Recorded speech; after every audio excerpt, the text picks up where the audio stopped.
ಇವಾಗ next concept types of supply chains ಅಲ್ಲಿ ನಿಮಗೆ 3 ಟೈಪ್ಸ್ ಬರುತ್ತೆ. Lean supply chain, agile supply chain, hybrid supply chain.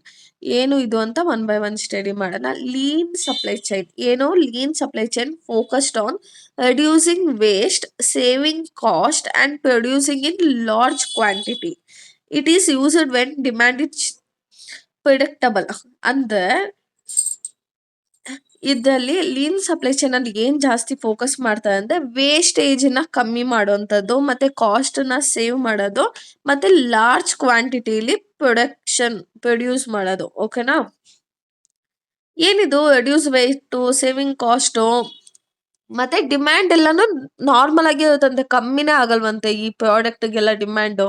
So ಏನಂದ್ರೆ soap manufacturing ನೀವು ನೋಡಿರ್ತೀರ ಅನ್ಸುತ್ತೆ. ಎಲ್ಲ ಈಗ ಸೋಪು, ಪೇಸ್ಟು, ಬ್ರಷು ಇದೆಲ್ಲ ಯೂಸ್ ಮಾಡ್ತಾರಲ್ವಾ. ಸೊ ಇದ್ರ ಡಿಮ್ಯಾಂಡು ಯಾವತ್ತೂ ಕಮ್ಮಿ ಆಗೋದಿಲ್ಲ. ಓಕೆನಾ? ಸೋಪ್ ಇಡ್ಬೋದು. ಈಗ ಒಂದ್ ಸೋಪ್ ಯೂಸ್ ಮಾಡಿದ್ರೆ 1 ಮಂತ್ ಪಕ್ಕ ಯೂಸ್ ಮಾಡುತ್ತೆ ಒಂದ್ ಫ್ಯಾಮಿಲಿ. ಓಕೆನಾ? ಈ ಬೇಸಿಸ್ ಮೇಲೆನೆ ಕಂಟಿನ್ಯೂಸ್ ಆಗಿ ಮ್ಯಾನುಫ್ಯಾಕ್ಚರ್ ಮಾಡ್ತಾರೆ. ಆಮೇಲೆ ರೈಸ್ ಅಂಡ್ ಶುಗರ್ ಪ್ಯಾಕಿಂಗು ಅಷ್ಟೇನೆ. ಈಗ ಗ್ರಾಸರಿ ಐಟಮ್ಸು ಅಷ್ಟೇನೆ. ಅದು ಕಂಟಿನ್ಯೂಸ್ ಆಗಿ ಈಗ ನೋಡಿರ್ತಾರೆ ಅನ್ಸುತ್ತೆ. ಫಾರ್ಮರ್ಸ್ ಏನಾದ್ರು 1 ವರ್ಷ ಏನಾದ್ರು ಏನು ಫಾರ್ಮಿಂಗೇ ಮಾಡಿಲ್ಲ ಅಂದ್ರೆ ಯಾರಿಗೂ ಹೊಟ್ಟೆಗೆ ಹಿಟ್ಟಿರಲ್ಲ ಅಲ್ವಾ. ಸೊ ಇದೇನಾಗುತ್ತೆ ಅಂದ್ರೆ ಲೀನ್ ಸಪ್ಲೈ ಚೈನ್. ಇದಕ್ಕೇನು ಕಾಸ್ಟು ಕಮ್ಮಿ ಮತ್ತೆ ವೇಸ್ಟೇಜು ಕಮ್ಮಿ ಆಗುತ್ತೆ. ಯಾಕಂದ್ರೆ ಯಾವ ವೇಸ್ಟ್ ಮಾಡಲ್ಲ ಈ ಪ್ರಾಡಕ್ಟ್ ಎಲ್ಲಾನು. ಯೂಸ್ ಮಾಡ್ತಾ ಇರ್ತಾನೆ. ಈಗ ಸೋಪ್ ಹಚ್ಕೊಳ್ಳೋದು, ಹಲ್ಲುಜ್ಜೋದು, ಸ್ನಾನ ಮಾಡೋದು, ಶಾಂಪೂ ಯೂಸ್ ಮಾಡೋದು, ಕಂಪನಿಗಳು ಬೇರೆ ಬೇರೆ ಆಗಿರುತ್ತೆ. ಬಟ್ ಇದೇನಾಗುತ್ತೆ ಅಂದ್ರೆ ಜನ ಪಕ್ಕ ಯೂಸ್ ಮಾಡ್ತಾರೆ. ಆಯ್ತಾ? Next agile supply chain. ಇದು ಏನು ಅಂದ್ರೆ ಇದು ಮೇನ್ ಆಗಿ ಯಾವ್ದ್ರ ಮೇಲೆ ಜಾಸ್ತಿ ಫೋಕಸ್ ಮಾಡುತ್ತೆ ಅಂದ್ರೆ ಫಾಸ್ಟ್ ರೆಸ್ಪಾಂಡ್ ಅಂಡ್ ಫ್ಲೆಕ್ಸಿಬಿಲಿಟಿ. ಈಗ ಜನ ಯಾವ ತರ ರೆಸ್ಪಾಂಡ್ ಮಾಡ್ತಾರೆ ಒಂದು ಪ್ರಾಡಕ್ಟ್ ಮೇಲೆ, ಮತ್ತೆ ಅವ್ರಿಗೆ ಯಾವ ತರ ಕಂಫರ್ಟ್ನೆಸ್ ಇರುತ್ತೆ, ಕಸ್ಟಮರ್ ಡಿಮ್ಯಾಂಡ್ ಮಾಡಿದ ತಕ್ಷಣ ಇವ್ರು ಬೇಗ ಅದನ್ನ ಅಡಾಪ್ಟ್ ಮಾಡ್ಕೊಂಡು ಚೇಂಜ್ ಮಾಡ್ಬಿಡ್ತಾರೆ. ಯಾವ ತರ ಅಂದ್ರೆ ನೀವು ನೋಡಿರ್ತೀರ ಅನ್ಸುತ್ತೆ. ಇವಾಗ ಯಾವುದೋ ಒಂದು ಹೀರೋಯಿನ್ ನಮ್ರತಾ ಗೌಡ, ಓಕೆನಾ? ನಮ್ರತಾ ಗೌಡ ಒಂದ್ ಸ್ಯಾರಿ ಹಾಕಿ ಅದೇನಾದ್ರು ಫೇಮಸ್ ಆಗೋದೇ ಸಾಕು, ಎಲ್ಲಾ ಕಡೆನೂ ನಮ್ರತಾ ಗೌಡ ಸ್ಯಾರಿ. ಸೊ ಏನ್ ಮಾಡ್ತಾರೆ, ಅದೇ ತರ ಡಿಸೈನ್ ಅಲ್ಲಿ ಸ್ಯಾರಿನ ಮ್ಯಾನುಫ್ಯಾಕ್ಚರ್ ಮಾಡೋದ್ ಸ್ಟಾರ್ಟ್ ಮಾಡ್ಬಿಡ್ತಾರೆ. ಆಯ್ತಾ? ನೀವ್ ಯಾವ್ದದು ಅಂಬಾನಿ ಮದ್ವೆಲಿ ಅವ್ರ ವೈಫ್ ಯಾವ್ದೋ ಒಂದ್ಸಲ ಗ್ರೀನ್ ಕಲರ್ ಏನೋ ಹಾಕಿದ್ರು ಗೊತ್ತಾ? ಅವ್ರು ಹಾಕಿದ್ದು ಫುಲ್ ಡೈಮಂಡ್. ಬಟ್ ಏನ್ ಮಾಡಿದ್ರು ಇಲ್ಲಿನ ಜನ ಎಲ್ಲ ತಕ್ಷಣ ಅದನ್ನೇ ಅದೇ ಡಿಸೈನ್ ಕಲರ್ಸು ಅದೇ ನೋಡ್ಬಿಟ್ಟು ನಾರ್ಮಲ್ ಆಗಿ ಲೋಕಲ್ ಆಗಿ ಏನ್ ಮಾಡೋದು, ಮ್ಯಾನುಫ್ಯಾಕ್ಚರ್ ಮಾಡಕ್ ಸ್ಟಾರ್ಟ್ ಮಾಡ್ಬಿಟ್ಟು. ಅಂದ್ರೆ ಅಜೈಲ್ ಸಪ್ಲೈ ಚೈನ್ ಅಲ್ಲಿ ಹೇಗೆ ಅಂದ್ರೆ ಅದು ಜನ ಏನ್ ಬೇಕು ಅಂತ ತಕ್ಷಣ ಅದನ್ನ ಚೇಂಜ್ ಮಾಡ್ಕೊಬಿಡೋದು. ಓಕೆನಾ? ಇವಾಗ ಯಾವ್ದಾದ್ರು ಒಂದ್ ಟ್ರೆಂಡಿಂಗ್ ಅಲ್ಲಿ ಲೆಹೆಂಗಾ ಬಂತು ಅಂತ ಅನ್ಕೊಳ್ಳಿ. ಯಾವ್ದು ಒಂದ್ ಫಿಲಮ್ ಆಕ್ಟರ್ ಹಾಕೊಂಡಿರ್ತಾರೆ. ನಮ್ ಜನ ಎಲ್ಲ ಅದೇ ಬೇಕು ಅಂದಿದ ತಕ್ಷಣ ತಕ್ಕಂತ ಡಿಸೈನ್ ಚೇಂಜ್ ಮಾಡ್ಬಿಡ್ತಾರೆ. ಓಕೆನಾ? ಮತ್ತೆ ಮೊಬೈಲ್ ಫೋನು ಅಷ್ಟೇ. ನೀವು ನೋಡಿರ್ಬೋದು ಅನ್ಸುತ್ತೆ. ಮೊಬೈಲ್ ಫೋನು ಇವಾಗ ಒಂದು ಮಾಡೆಲ್ ಇರುತ್ತೆ, ಒಂದು ಫೀಚರ್ಸ್ ಇರುತ್ತೆ. 6 ತಿಂಗಳಿಗೆ ಅವಾಗ್ಲೇ ಚೇಂಜ್ ಆಗ್ಬಿಡುತ್ತೆ. ಮತ್ತೆ 6 ತಿಂಗಳಿಗೆ ಕ್ಯಾಮ್ರಾ ಕ್ವಾಲಿಟಿ ಚೇಂಜ್ ಆಗ್ಬಿಟ್ಟಿರುತ್ತೆ. ಅಂದ್ರೆ ಇನ್ನ ಅಡ್ವಾನ್ಸ್ ಲೆವೆಲ್ ಅಲ್ಲಿ ಕೊಡ್ತಾರೆ. ಯಾಕಂದ್ರೆ ಕಸ್ಟಮರ್ಗೆ ಇನ್ನ ಏನಾದ್ರು ಕೊಡ್ಬೇಕು, ಇನ್ನ ಏನಾದ್ರು ಮಾಡ್ಬೇಕು ಅನ್ನೋ ಇಂಟೆನ್ಷನ್ ಅಲ್ಲಿ.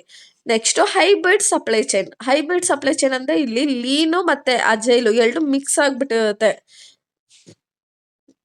ಲೀನ್ ಸಪ್ಲೈ ಚೈನ್ಗೆ ಸ್ಟೇಬಲ್ ಪ್ರಾಡಕ್ಟ್ ಯೂಸ್ ಮಾಡ್ತಾರೆ. ಮತ್ತೆ ಅಜೈಲ್ ಬಂದ್ಬಿಟ್ಟು ಕಸ್ಟಮೈಸ್ಡ್ ಮತ್ತೆ quick change. Agile supply chain ಬಂದ್ಬಿಟ್ಟು ಅಂದ್ರೆ ಒಂಥರ ಅದು ಅಪ್ಡೇಟ್ ಆಗ್ತಾನೆ ಇರುತ್ತೆ. ಇವಾಗ ಈ ತಿಂಗಳು ಇದಂದ್ರೆ ನೆಕ್ಸ್ಟ್ ತಿಂಗಳು ಇನ್ನೊಂಥರ ಚೇಂಜ್ ಆಗ್ಬಿಡುತ್ತೆ. ಆಯ್ತಾ? ಫ್ಯಾಷನ್ ಸೆನ್ಸ್ ಹೆಂಗ್ ಚೇಂಜ್ ಆಗ್ತಾ ಹೋಗುತ್ತೋ ಅದು ಚೇಂಜ್ ಆಗುತ್ತೆ. ಇವಾಗ ಕಾರ್ಗಳೆಲ್ಲ ನೀವು ನೋಡಿರ್ತೀರ ಅನ್ಸುತ್ತೆ. ಅದು ಒಳಗಡೆ ಕೆಲವೊಂದು ಐಟಮ್ಸ್ ಎಲ್ಲಾನು ಸೇಮ್ ಇರುತ್ತೆ. ಅರ್ಥ ಆಗ್ತಿದ್ಯಾ? ಒಂದು ಕಾರ್ನ ಮ್ಯಾನುಫ್ಯಾಕ್ಚರ್ ಮಾಡ್ಬೇಕು ಅಂದ್ರೆ ಬೇಸಿಕ್ ಪಾರ್ಟ್ಸ್ ಎಲ್ಲಾನು ಸೇಮ್ ಇದ್ದೇ ಇರುತ್ತೆ. ಸೊ ಅದನ್ನ ನಾವ್ ಯಾವ್ದ್ರ ಮೇಲೆ, ಲೀನ್ ಸಪ್ಲೈ ಚೈನ್ ಮೇಲೆ ತಗೊಬಿಡ್ತೀವಿ. ಆಯ್ತಾ? ಬಲ್ಕ್ ಆಗಿ ಲೀನ್ ಸಪ್ಲೈ ಚೈನ್ ಅಲ್ಲಿ ಅದಕ್ಕೆ ಏನೇನ್ ಐಟಮ್ಸ್ ಬೇಕೋ ಅದನ್ನೆಲ್ಲಾನು ಬಲ್ಕ್ ಆಗಿ ಮ್ಯಾನುಫ್ಯಾಕ್ಚರ್ ಮಾಡ್ಬಿಡ್ತೀವಿ. ಆದ್ರೆ ಹೈಬ್ರಿಡ್ ಸಪ್ಲೈ ಚೈನ್ ಹೆಂಗಂತ ಹೇಳಿದೆ ನಿಮ್ಗೆ, lean supply chain agile supply chain ಎರಡನ್ನೂ ಮಿಕ್ಸ್ ಆಗಿರತ್ತಂತೆ. ಈಗ ನಾನೇನಂದ್ರೆ, ಈಗ ಲೀನ್ ಸಪ್ಲೈ ಚೈನ್ ಇಂದ ಏನ್ ತಗೋತೀವಿ, ಇದು ರಾ ಮೆಟೀರಿಯಲ್ಸ್ ಇರ್ಬೋದು, ನಟ್ಟು, ಸ್ಕ್ರೂ ಇಂದ ಚಿಕ್ಕ ಚಿಕ್ಕ ಐಟಮ್ಸ್ ಎಲ್ಲಾನು ಬಲ್ಕ್ ಆಗಿ ಮ್ಯಾನುಫ್ಯಾಕ್ಚರ್ ಮಾಡಿರ್ತಾರೆ. ಅಜೈಲ್ ಸಪ್ಲೈ ಚೈನ್ ಅಂದ್ರೆ ನೀವು ನೋಡಿರ್ತೀರ ಅನ್ಸುತ್ತೆ. ಕಾರಲ್ಲೆಲ್ಲಾನು ಕಲರ್ ಚೇಂಜ್ ಮಾಡೋದು, ಇಲ್ಲ ಫೀಚರ್ಸ್ ನ ಆಡ್ ಮಾಡೋದು, ಅದನ್ನ ನಾವು ಅಜೈಲ್ ಸಪ್ಲೈ ಚೈನ್ ಇಂದ ತಗೋತೀವಿ. ಅರ್ಥ ಆಗ್ತಿದ್ಯಾ? ನೆಕ್ಸ್ಟ್ ಇನ್ನೊಂದು ಎಕ್ಸಾಂಪಲ್ ಕೊಡ್ತೀನಿ. ನೀವೆಲ್ಲ ಲ್ಯಾಪ್ಟಾಪ್ ನೋಡಿರ್ತೀರಲ್ವಾ?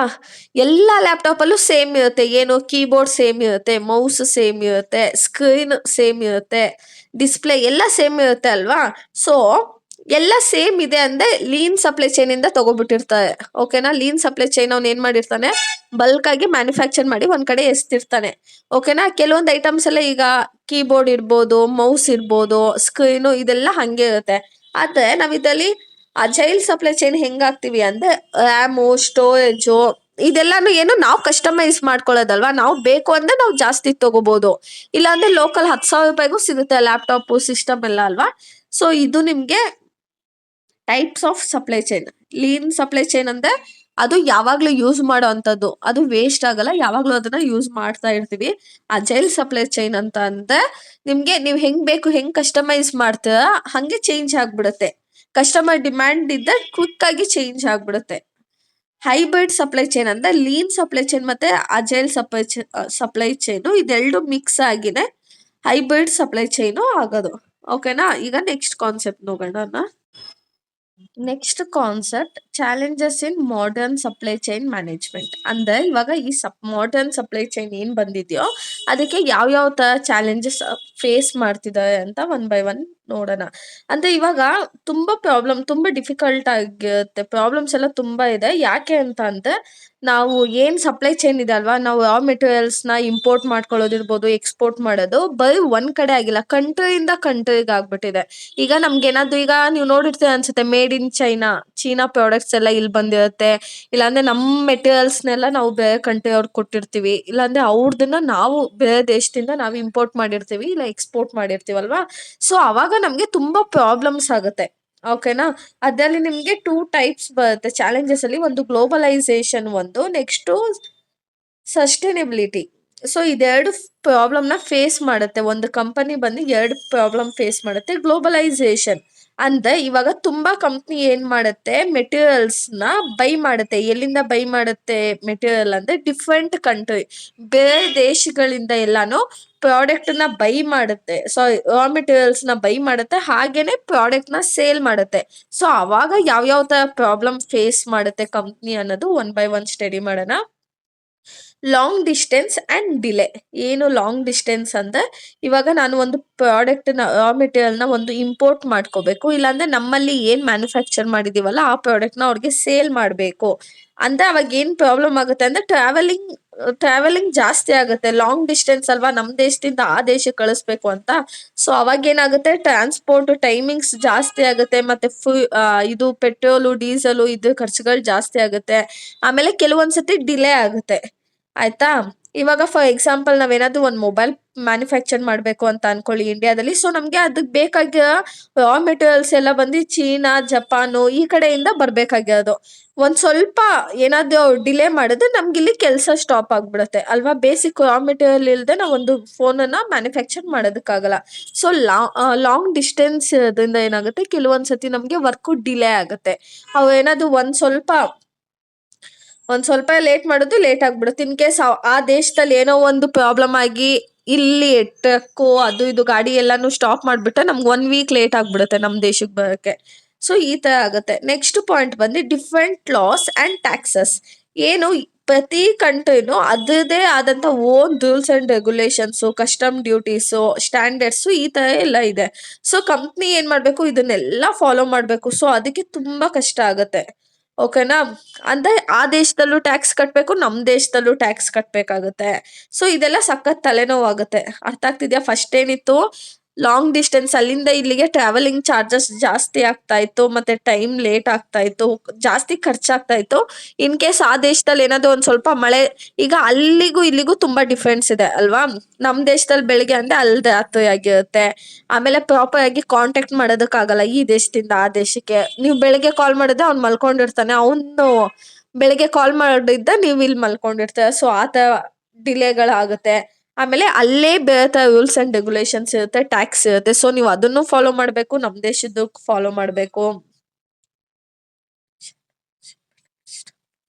ಆಮೇಲೆ ಪೊಲಿಟಿಕಲ್ ಅಂಡ್ ಎಕನಾಮಿಕ್ ಇಶ್ಯೂ. ಆ ದೇಶದಲ್ಲಿ ಏನಾದ್ರು ನಿಮ್ಗೆ ಪ್ರಾಬ್ಲಮ್ ಆದ್ರೆ ಮತ್ತೆ ಇಲ್ಲೂ ಅಷ್ಟೇ, ಅಂದ್ರೆ ಅಲ್ಲೇನಾದ್ರು ಯುದ್ಧ ಆಗೋದಿರ್ಬೋದು, ಫ್ಲಡ್ಸ್ ಆಗೋದು, ಭೂಕಂಪ ಆಯ್ತು, ಇಲ್ಲ ಸಡನ್ ಆಗಿ ಪಾಲಿಸಿ ಏನಾದ್ರು ಅವ್ರು ಚೇಂಜ್ ಮಾಡ್ಬಿಟ್ಟು ಟ್ಯಾಕ್ಸ್ ರೇಟ್ ಏನಾದ್ರು ಚೇಂಜ್ ಮಾಡ್ಬಿಟ್ಟು ಅಂದ್ರೆ ನಿಮ್ಗೂ ಪ್ರಾಬ್ಲಮ್ ಆಗುತ್ತೆ.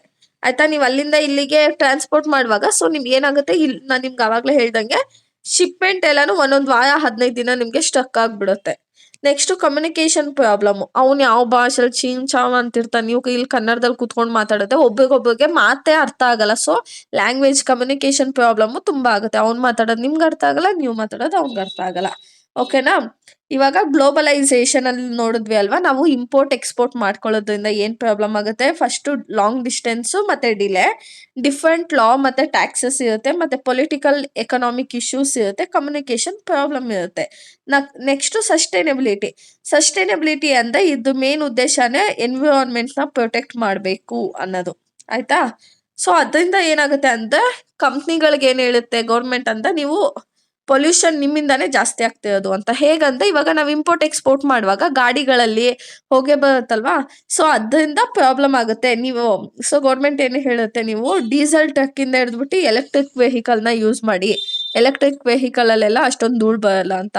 ಬಟ್ ಎಲೆಕ್ಟ್ರಿಕ್ ವೆಹಿಕಲ್ ಎಲ್ಲ ಕಾಸ್ಟ್ ಜಾಸ್ತಿ, ಸೊ ಆ ತರ ಪ್ರಾಬ್ಲಮ್ ಫೇಸ್ ಮಾಡ್ಬೇಕಾಗತ್ತೆ ಅವರು.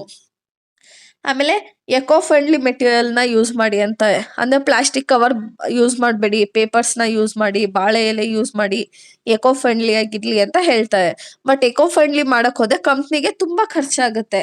ಸೊ ಏನಾಗುತ್ತೆ, ಪ್ರಾಡಕ್ಟ್ ಕಾಸ್ಟ್ ನ ಜಾಸ್ತಿ ಮಾಡ್ಬೇಕಾಗತ್ತೆ ಅವಾಗ. ಸೊ ಆ ತರ ಪ್ರಾಬ್ಲಮ್ ಆಗುತ್ತೆ. Next waste management. ಕಂಪ್ನಿ ಏನ್ ಮಾಡ್ಬೇಕು, ಅವರು ಏನ್ ಮ್ಯಾನುಫ್ಯಾಕ್ಚರ್ ಮಾಡ್ತಾರಲ್ಲ ಅದ್ರಲ್ಲಿ ವೇಸ್ಟ್ ನ ಕಮ್ಮಿ ಮಾಡ್ಬೇಕು. ಯಾಕಂದ್ರೆ ಈಗ ಜಾಸ್ತಿ ಏನೋ ವೇಸ್ಟ್ ಆಯ್ತು ಅನ್ಕೊಳ್ಳಿ, ಅದ್ ತಗೊಬಂದು ಕಸ ಹಾಕ್ತಾರೆ. ಸೊ ಅದರಿಂದ ಏನಾಗುತ್ತೆ, ಪೊಲ್ಯೂಷನ್ ಆಗುತ್ತೆ. ಸೊ ಅದನ್ನೆಲ್ಲಾನು ಬೇಡ, ಇದನ್ನ ವೇಸ್ಟ್ ನ ಕಂಟ್ರೋಲ್ ಮಾಡಿ ಅಂತ ಹೇಳ್ತಾರೆ. ಸೊ ಇವಾಗ ಅರ್ಥ ಆಯ್ತಲ್ಲ, ಸಸ್ಟೈನಬಿಲಿಟಿ ಅಂದ್ರೆ ನಮ್ಮ ಎಕನಾಮಿಕ್ಗೆ ಯಾವುದೇ ರೀತಿ ಹಾರ್ಮ್ ಆಗಬಾರ್ದು ಅಂತ. ಗ್ಲೋಬಲೈಸೇಷನ್ ಅಂದ್ರೆ ನಾವು ಬೇರೆ ಕಂಟ್ರಿಯಿಂದ ಇಂಪೋರ್ಟ್ ಎಕ್ಸ್ಪೋರ್ಟ್ ಮಾಡುವಾಗ ಯಾವ ತರ ಚಾಲೆಂಜಸ್ ಆಗುತ್ತೆ ಅಂತ. ಇವಾಗ ಇದಿಷ್ಟೇ, ಇಷ್ಟು ಪಾರ್ಟ್ಗಳಲ್ಲಿ ಪಾರ್ಟ್ ವೈಸ್ ಅಲ್ಲಿ ಅಪ್ಲೋಡ್ ಮಾಡಿದೀನಿ. ಎಲ್ಲಾ ಪಾರ್ಟು ನೋಡಿ, ಕಂಪ್ಲೀಟ್ ಪ್ಲೇ ಲಿಸ್ಟ್ ಅಲ್ಲಿ ಎಲ್ಲಾ ವಿಡಿಯೋಸು ಅಪ್ಲೋಡ್ ಆಗಿರುತ್ತೆ. ವಿಡಿಯೋ ಇಷ್ಟ ಆದ್ರೆ ಲೈಕ್ ಮಾಡಿ, ಶೇರ್ ಮಾಡಿ. Keep watching guys. Thank you.